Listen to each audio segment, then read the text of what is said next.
The name of Allah who is the most beneficent and merciful. Assalamu alaikum students. How are you? I hope you all are fine. I am your science teacher from Shah Waliullah High School. Welcome to the class 5th. Today we learn about seed dispersal and germination. Lesson number 4, page number 24. Lesson number 4, page number 24. In this lesson we target to achieve seed formation and structure, dispersal of seed, germination and its condition.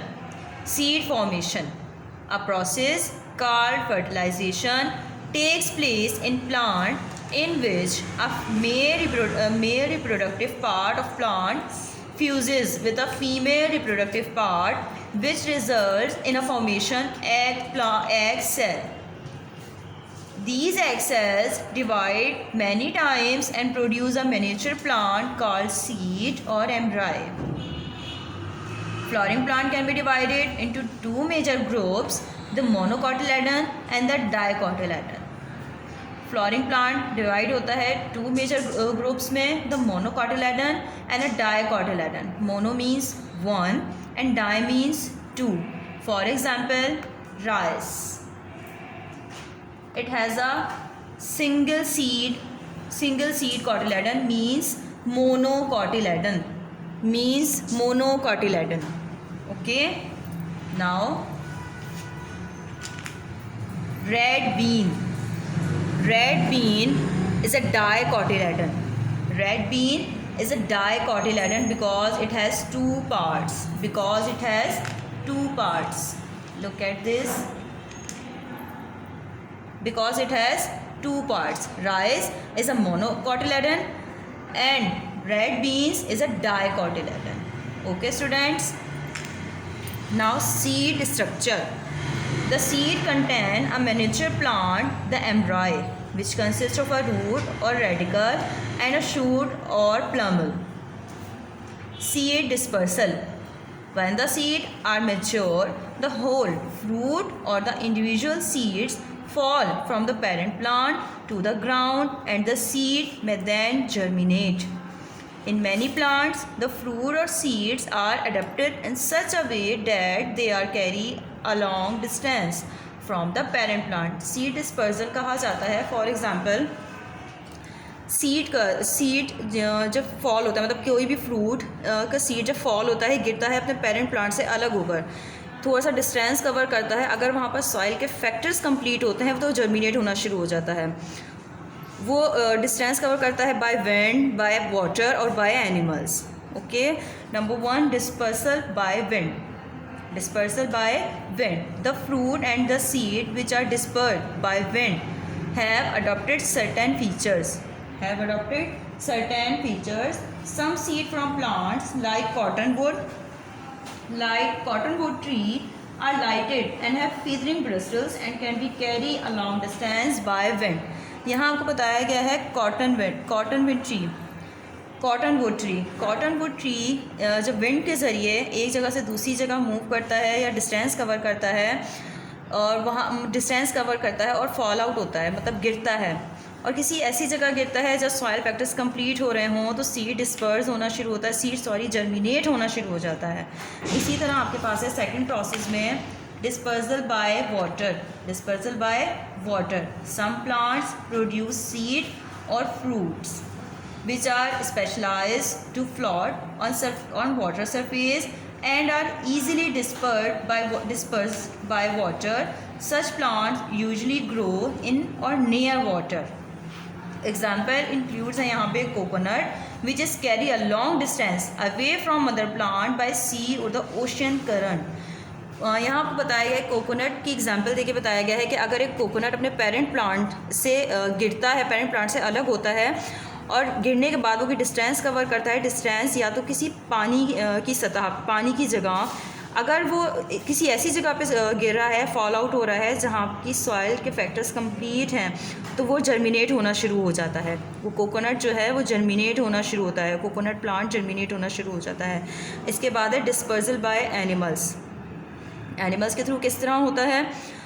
Animals, mostly birds, play a vital role in dispersing. Animals में यानी कि birds, animals में mostly birds होते हैं वो एक अहम किरदार अदा करते हैं डिस्पर्सिंग ऑफ सीड में, जैसे कि parrot, crow eat fruit and dispose seeds in the dropping when they visit distant place. Some plants produce fruits which is spiny hooks and streaky hair that cling or stick the fur of animals like goat or sheep.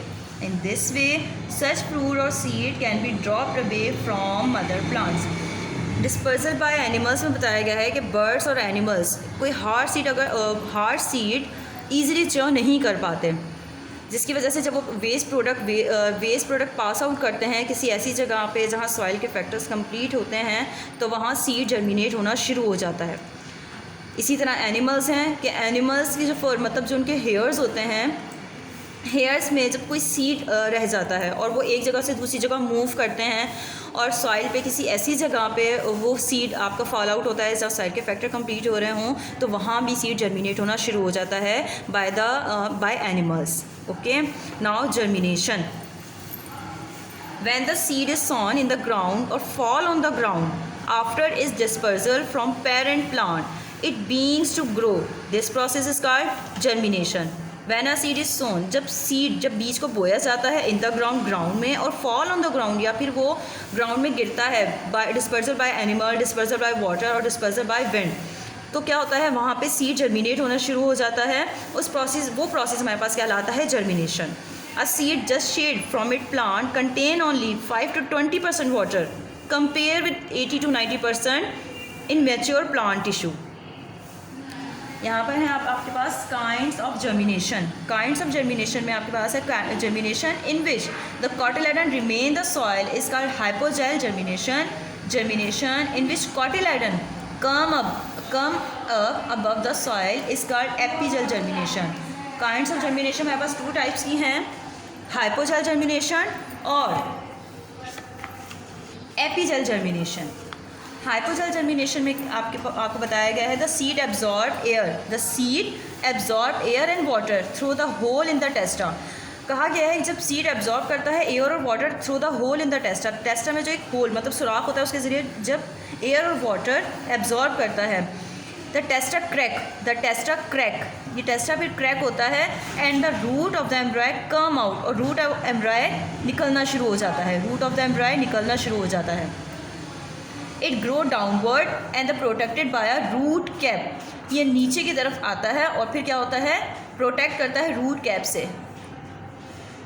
The shoot of the embryo grow upward, shoot of the embryo upward grow करता है।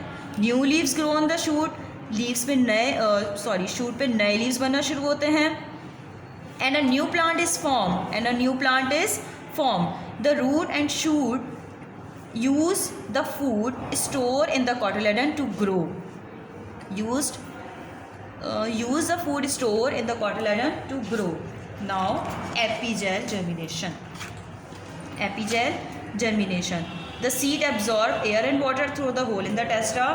जब seed absorb करता है air and water through testa, the testa crack and the part of the embryo which form the shoot being to grow, it pull the cotyledon out of the soil,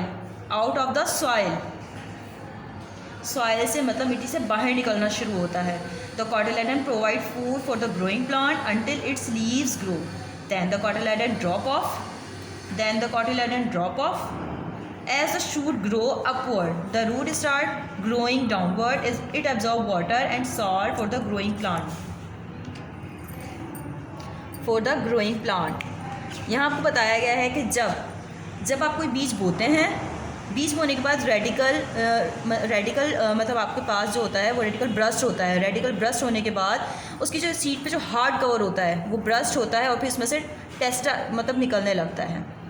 ठीक है, जैसे कि for example आपने piece देखा होगा, मटर का दाना आपने देखा होगा कि वो किस तरह मतलब उसका सीड ब्रस्ट होता है और उसमें से एक वाइट कलर का रेडिकल निकलना स्टार्ट होता है। फिर वहाँ से जर्मिनेशन का प्रोसेस स्टार्ट होता है। हाइपोजेल का प्रोसेस होता है वो इन रूट में होता है, सॉइल्स में होता है, और एपीजेल का जो प्रोसेस होता है वो अबव द सॉइल होता है, मतलब सॉइल से बाहर। आई hope you will understand. Now the conditions necessary for germination, germination के लिए कौन सी कंडीशंस नेसेसरी होती हैं, ज़रूरी होती हैं.